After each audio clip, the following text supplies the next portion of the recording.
Hey everyone, Happy New Year, and we want to say Happy New Year and welcome to the very first Radiotopia Presents of 2024.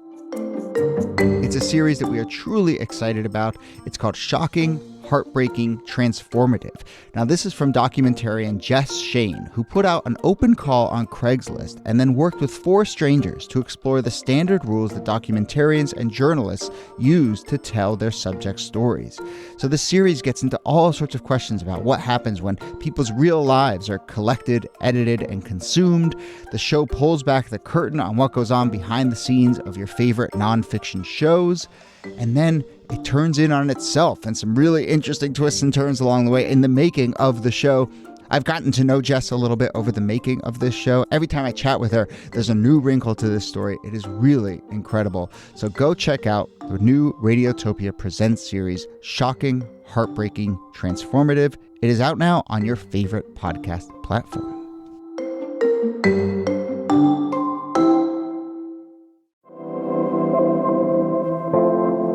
Hello and welcome to This Day in Esoteric Political History from Radiotopia. My name is Jody Avirgan. This day, April 16th, 1963, Martin Luther King writes Letter from a Birmingham Jail. King used the bits of paper he had access to write this influential plea to American moderates. It is a letter that has had tons of ripple effects through the years, and here to discuss it, we're joined, as always, by Nicole Hemmer of Columbia. Hello, Nikki. Welcome back. Hey, Jody. And Jamelle Bouie of the New York Times is with us as well. He's on a little run of 3 shows, so Jamelle, welcome back to you. Thank you for having me. So, there's the MLK that I guess shows up on like posters or t-shirts or gets tweeted in inspirational quotes. And then there's the MLK who fought for economic justice and was an anti-war activist. Which MLK, they're all the same MLK, I understand. But which MLK, Jamelle, is on display in this letter? The latter MLK, the radical MLK. It's funny, in public imagination, MLK is basically someone who says you should treat people nice and not be mean. But in Letter from a Birmingham Jail, MLK is speaking specifically to that segment of the American population whose view is, yes, you can, disagree with things, but you should be nice and listen to the authorities. And the letter is explicitly saying, no, this is tantamount to asking us to tolerate injustice. And it's still a very powerful read today. I studied it in college with a theology professor who saw it as sort of akin to an epistle. That's the amount of intellectual and theological power he thought it had. Yeah, so the letter is written in response to basically a bunch of white clergymen saying, go slow, right? So, Nikki, what is that tension, about civility and speed and playing within the rules as Jamelle was describing? And can we see this as a break for MLK in any way?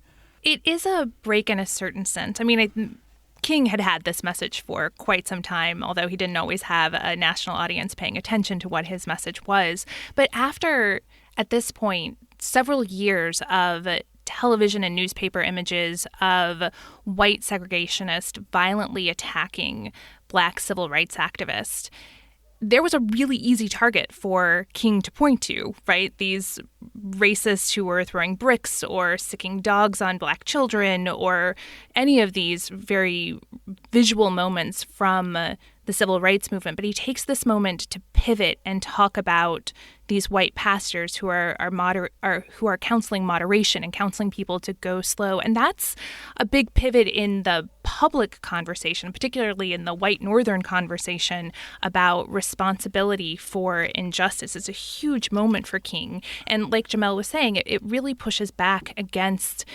people, particularly white Northerners, who could point to the South and say, hey, we're not turning on fire hoses. We're not sicking German shepherds on children. We are not the problem. So I do think it is this huge reframing of the conversation in really important ways. So this is where the phrase injustice anywhere is a threat to justice everywhere comes from. And that's this phrase that is almost tipping over into like it'll show up on t-shirts and posters territory, but is actually, like, if you stop and look at the actual words, it is incredibly radical. So I guess my question is, how inevitable is it that MLK is going to be put into this sort of sanitized box, or do you think we're potentially moving towards a fuller understanding of who he is? It's interesting. I think that in terms of kind of public memory, MLK will probably remain in this sanitized box, in part because he is already such a major part of our civic religion, right? There's a monument to him in Washington, D.C. There's a federal holiday.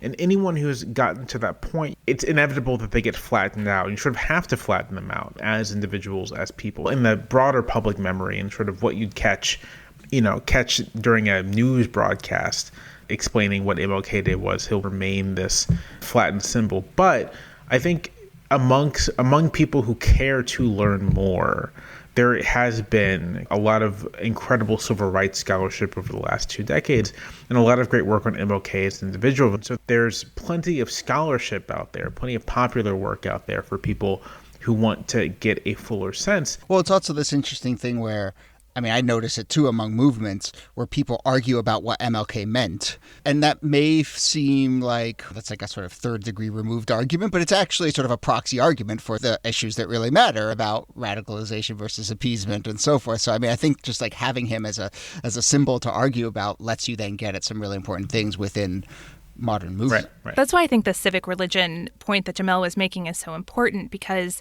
there's this sense that any sort of symbol in our civic religion becomes open to everyone. And so something like Letter from a Birmingham Jail takes on even more importance because it is such a clear distillation of that resistance to being co-opted, or that resistance to being used as a cudgel for civility, because he's so clear about the fact that civility isn't the goal here, justice is, and those two things are often in tension, if not in complete opposition to one another. I want to just shout out one part of this letter, which I had not remembered. I read it years ago, but he at one point writes, "Never before have I written so long a letter. I can assure you that it would have been much shorter if I had been writing from a comfortable desk, but what else can I do when I'm alone in jail," basically, he says, which is a nice rhetorical technique. And I think, yes, it excuses you for writing a long, powerful letter like this. I also think I heard that he wrote it on like scraps of paper. Yeah, that's right. He did not have access to sort of like sheets of paper, so he did write it on scraps, I believe on like a napkin. It's sort of one of those things that is sketched out with the materials he has. It's his writing on whatever materials he had is reminiscent of the writings of the German theologian Bonhoeffer did in prison. And Bonhoeffer, incidentally, was one of King's inspirations as a theological student. It's interesting, Jamelle, that you bring up Bonhoeffer, because King, we often think of him in the U.S. as one of these civil rights activists, which of course he was, but he was also a religious leader, and that puts him in a line of religious activists on the left that sometimes, I don't know, like whitewashed or forgotten, because we're also used to thinking of the right as having a sort of monopoly on religion and the left as not having it. And I think that comes a lot from white liberals and white leftists who ignore this religious tradition in Black activism. But I think it's another really key part of King's writing and just who he was as a member, not only of our civic religion, but as an actual religious leader. Right, that's right. The thing that is sort of missed in contemporary conversations about religion and politics is that the prominence of conservatives and conservative evangelicalism in particular is actually pretty recent in American history, and that for the first half of the 20th century, the political energy in American religion was with sort of mainline Protestant denominations. It was with African-American denominations. And King, as a theological student, I mean, this is another thing. He went to seminary. He was an educated man, is very much aware of the previous decades of political theology happening in the United States. I suppose I have to give a shout out to my Quaker roots here when we're talking about this, because that's absolutely, because though our most prominent Quaker was Richard Nixon, but we will leave that for another time. Jamelle, thank you so much for joining us for these episodes. And, where can people read your work, or what do you want to plug? Well, I'm at the New York Times, just in the opinion section. My columns are usually online on Tuesdays and Fridays. I do these serial reviews for Serious Eats once a month, depending just on when I do them, and they'll show up at the Serious Eats website. And also, I am a political analyst for CBS News, and so at least a couple times a month you'll find me on Face the Nation on Sundays. Okay, and are you finding yourself eating more or less cereal given our current homebound circumstances? About the same amount. When I do these reviews, I usually buy the most absurd cereals I can find, but I only ever have one bowl. And for regular snacking, I have something very, very adult-sounding, Quaker cinnamon oatmeal squares. Yeah, you know, when I watch you do these, I kind of feel like my blood sugar rising just by watching it through the computer. It's remarkable the kinds of cereal that you find yourself eating. Thank you for doing that. Okay, Jamelle Bouie and Nicole Hemmer, thank you as always. Thank you. Thanks, Jody. This Day in Esoteric Political History is a proud member of Radiotopia from PRX. You can find out lots more about the show at thisdaypod.com. You can also suggest topics for us to do in the future. Lots of good ones coming in, so keep those coming. Also keep rating and reviewing the show. It really does mean a lot. Our researcher and producer is Jacob Feldman. That is it for Jamelle's time, as I said, with us, but we've got a new guest joining next week. New York Times bestselling author, amazing historian Alexis Coe will be here. We're going to start with her on John Adams, who was sworn in as VP ahead of George Washington. Then he had to get used to the idea of being the U.S.'s number 2 in charge. That's next episode. Thanks again for listening. My name is Jody Avirgan, and we'll see you soon.